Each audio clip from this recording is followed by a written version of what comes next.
नमस्कार मंडळी, पुन्हा एकदा आपल्या यश अँड मॉम चॅनलवरती आपल्या नवीन एका व्हिडिओमध्ये तुम्हा सगळ्यांचं खूप खूप मनापासून स्वागत करते. तर हो, थंबनेलला तुम्ही पाहिलं ना, अगदी बरोबर आहे. आज आपण कधीच तुम्ही न पाहिलेली न खाल्लेली अशी ही कारल्याची रेसिपी बनवतो आहे. रेसिपी सुंदर आहे. फक्त आपल्यावरती कारल्यावरती लिंबू पिळायचं आहे आणि लिंबू पिळून खूप मस्त रेसिपी मी बनवणार आहे.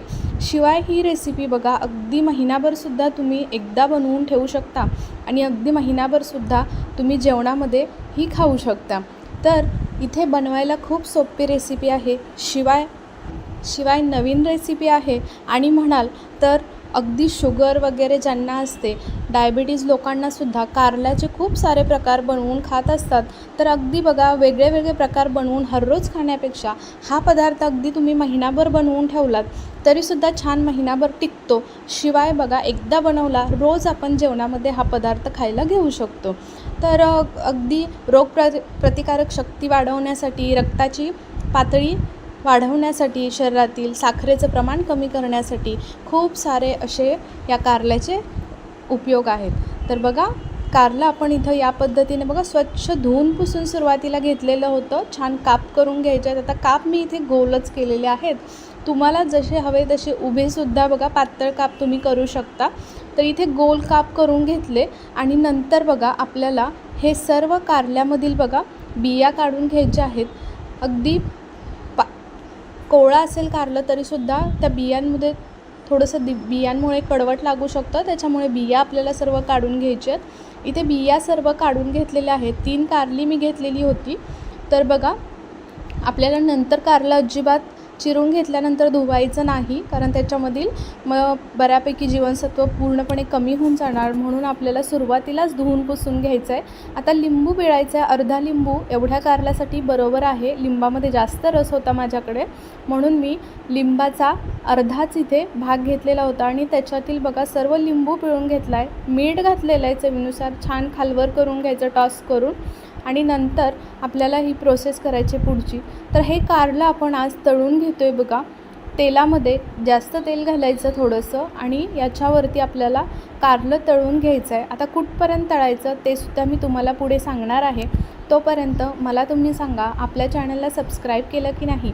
केलं असेल तर ठीक आहे, नसेल केलं तर पटकन इथपर्यंत थोडी जरी रेसिपी आवडली असेल तर नक्की व्हिडिओला एक लाईक करा आणि चॅनलला सबस्क्राईब करा आणि बेल घंटीसुद्धा दाबा समोरील, म्हणजे येणारे माझे छान छान व्हिडिओ तुम्हाला रोज पाहायला भेटतील. आणि इथे बघा, आता कारलं बघा या पद्धतीनं अगदी खरपूस भाजून घ्यायचं आहे. आता याच्यामध्ये मी संपूर्ण कारलं सुरुवातीला घातलं होतं. तर इथे बघा, मी नंतर थोडंसं कारलं काढून घेतलं आणि थोडं करून भाजते, जेणेकरून अगदी छान खरपूस भाजलं जाईल.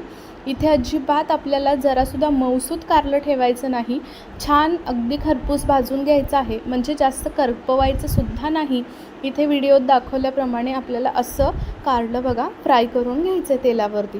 त्याच्यानंतर इथे मी अर्धा कप शेंगदाणे घेतलेले आहेत. आता हे शेंगदाणेसुद्धा याच तेलावरती आपल्याला अगदी शेंगदाणा फुटेपर्यंत, कुरकुरीत अगदी खरपूस होईपर्यंत बघा शेंगदाणेसुद्धा तळून घ्यायचे आहेत. तर इथे आपले शेंगदाणेसुद्धा बघा अगदी छान फुटलेले आहेत आणि छान तळून घेतलेले आहेत. हे सुद्धा आपण काढून घेऊया. तर या पद्धतीनं बघा काढून घ्यायचं आहे. जास्तसुद्धा आपल्याला शेंगदाणेसुद्धा जास्त करपवायचे नाहीत. सर्व शेंगदाणे इथे बघा आपण याच कारल्यावरती काढून घेतो आहे.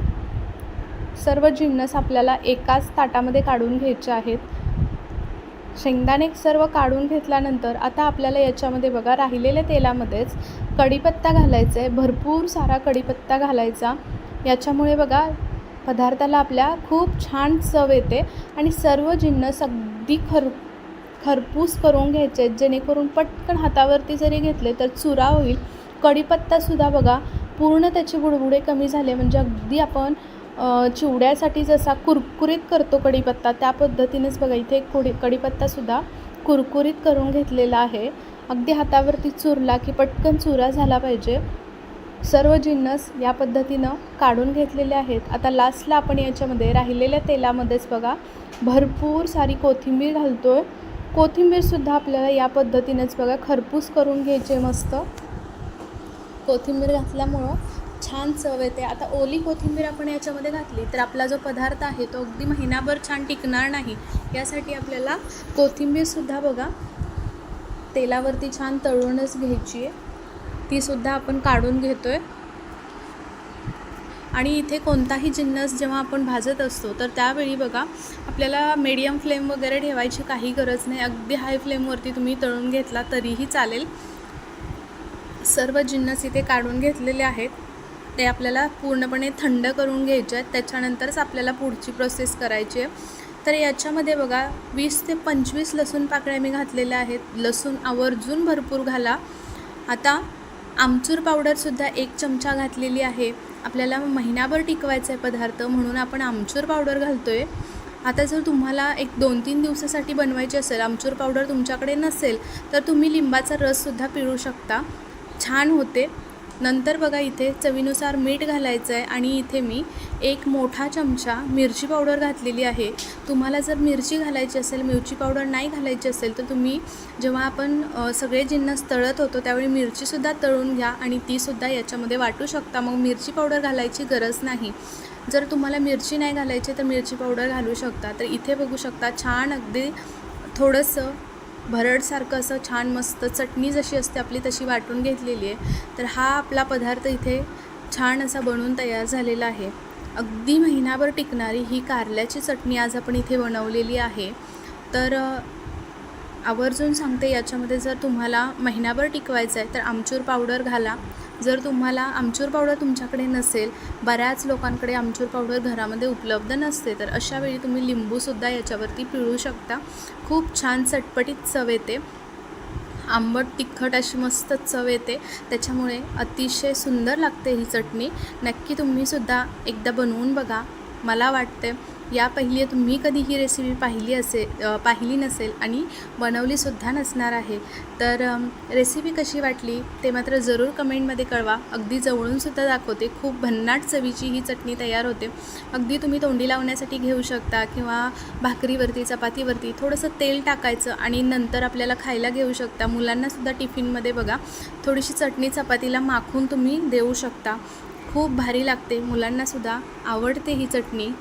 आणि विशेष म्हणजे अगदी मोठ्यांनासुद्धा कुठे आवडतं हो कारलं खायला. लहानांचंच काय घेऊन बसायचं. मग काय अशा पद्धतीनं तुम्ही एक वेळा बनवून बघा. नक्कीच अगदी लहानांपासून मोठ्यांपर्यंत ज्यांना कुणाला कारलं आवडणार नाही ते नक्की दुसऱ्या वेळीसुद्धा बघा. एकदा खाल्ली की दुसऱ्या वेळीसुद्धा तुमच्याकडून याची मागणी करणार.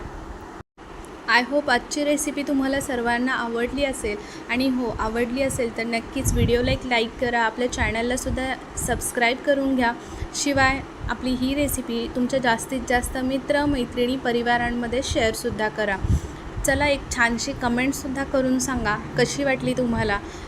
सोबतच तुम्ही माझे सर्व व्हिडिओ अगदी संपूर्ण पाहता त्याबद्दल खरंच खूप मनापासून धन्यवाद. चला उद्या पुन्हा भेटू अशा छान रेसिपीसोबत.